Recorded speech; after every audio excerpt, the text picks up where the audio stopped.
Our mystery begins with the death of Oedipa Moss's long-since ex-boyfriend Pierce Inverarity, and a letter from his lawyer naming her executrix of his will. This is an account of the events that followed.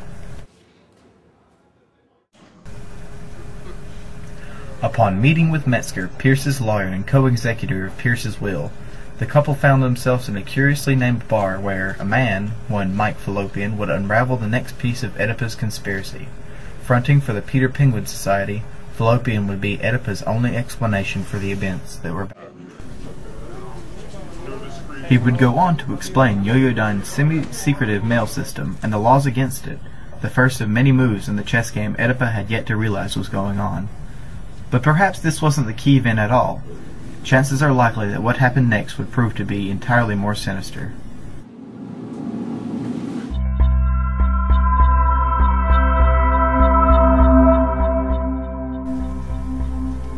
Perhaps it wasn't the evidence at all that frightened Oedipa, but the rapid and thorough method by which it was destroyed. You weren't really supposed to see that. After some neighborhood boys mentioned Driblet's presentation of The Courier's Tragedy, a local play, Oedipa found herself in the audience. When the symbol she soon began to call the Trastero appeared, she felt the need to discuss the deepening conspiracy with the director. However, just as she was about to pry his relation to the Trastero from him, Driblet turned up dead, apparently of suicide. While investigating Pierce's estate, Oedipa discovered that Yoyodyne's symbol was that of the Trastero.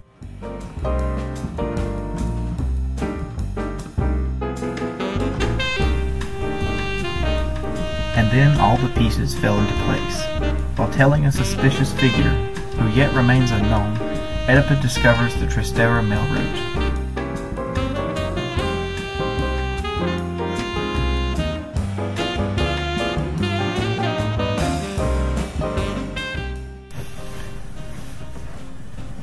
Oedipa had Pierce's stamp collection, an invaluable piece of his estate analyzed by Genghis Cohen.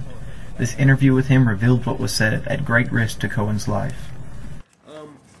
You see, several of them, covering a span of time from Thurn and Taxis, the very first postage system, to present-day stamps, had a repeating irregularity of worked into the very basis of the artwork of the stamp, a symbol, rather like this, of a muted horn.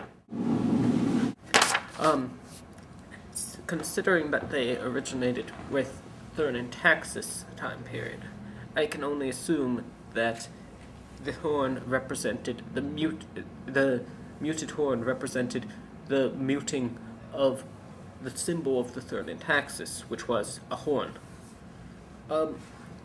You see,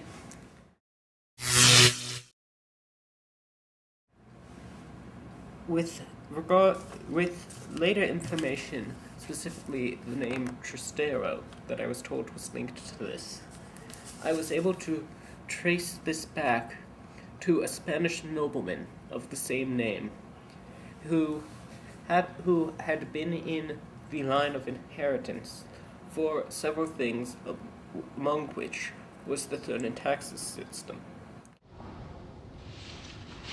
It perhaps might be a stretch, but considering the continuance of the symbols until present day, it is possible that the organization has continued on. You weren't really supposed to.